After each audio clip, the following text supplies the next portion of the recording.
नमस्कार दोस्तों, स्वागत है आपका हमारे YouTube channel current world information पर। आज हम बात करने जा रहे हैं एक ऐसे मुद्दे की जिसने पूरे यूरोप को झकझोर कर रख दिया है। वो आवाजें जो सड़कों पर गूंज रही हैं, वो नारों की गूंज जो अब सरहदों को पार कर इंसानियत का सवाल बन चुकी हैं। ये कहानी है यूरोप में फिलिस्तीन के समर्थन में उठे जन सैलाब की। पिछले कुछ हफ्तों से यूरोप के दर्जनों शहरों में ऐसा नज़ारा देखने को मिला जो शायद दशकों में पहली बार हुआ हो।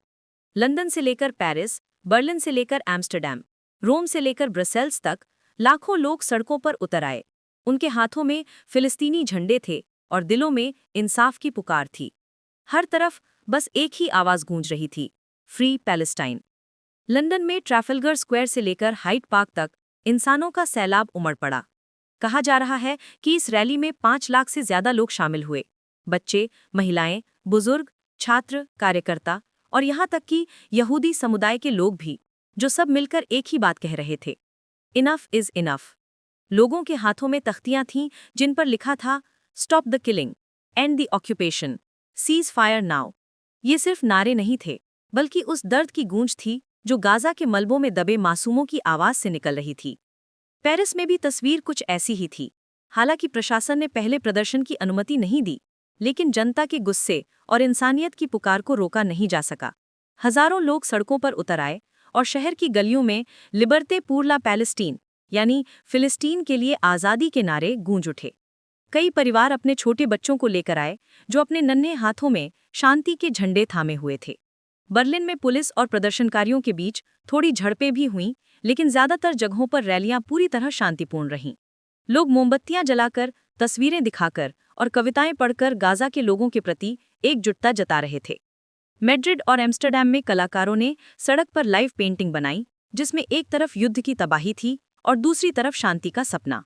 इन रैलियों में शामिल लोगों का कहना है कि ये आंदोलन सिर्फ पॉलिटिक्स नहीं, बल्कि इंसानियत की आखिरी पुकार है।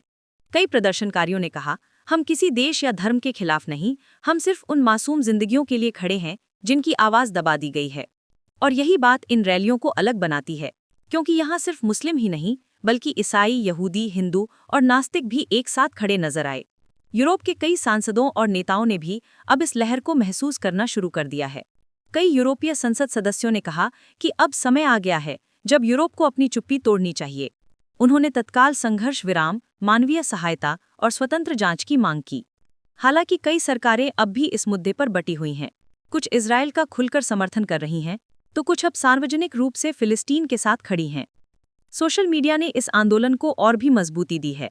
Hashtag free Palestine, hashtag cease fire now और हैशटैग स्टैंड विद गाजा जैसे हैशटैग पूरी दुनिया में ट्रेंड कर रहे हैं। लोग अपने फोन कैमरे से हर रैली, हर नारे, हर पोस्टर की तस्वीरें दुनिया भर में शेयर कर रहे हैं और कई मशहूर हस्तियां, कलाकार और खिलाड़ियों ने भी अपनी आवाज इस अभियान में जोड़ी है। ये अब सिर्फ यूरोप की सड़कों तक सीमित नहीं रहा, बल्कि एक वैश्विक चेतना बन गया है जो हर देश, हर समाज, हर दिल को छू रही है।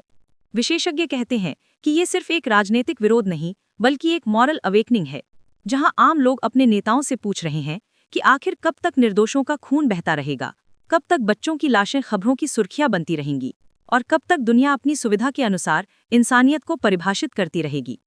इन रैलियों की गूंज ने ये साबित कर दिया है कि यूरोप के लोग अब सिर्फ दर्शक बनकर नहीं रहना चाहते।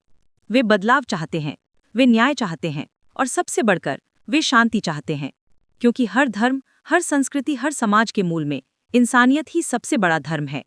आज यूरोप की सड़कों से उठी ये आवाज शायद उस दुनिया को याद दिलाने आई है जो धीरे धीरे संवेदनहीन होती जा रही थी, कि जब भी अन्याय होगा, इंसानियत जरूर बोलेगी।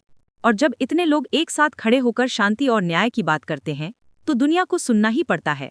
अगर आपको ये वीडियो जानकारीपूर्ण और सोचने पर मजबूर करने वाला लगा हो, तो इसे लाइक करें, शेयर करें और हमारे चैनल करंट वर्ल्ड इन्फॉर्मेशन को सब्सक्राइब जरूर करें, ताकि आप दुनिया की सबसे अहम घटनाओं और विश्लेषण से हमेशा जुड़े रहें।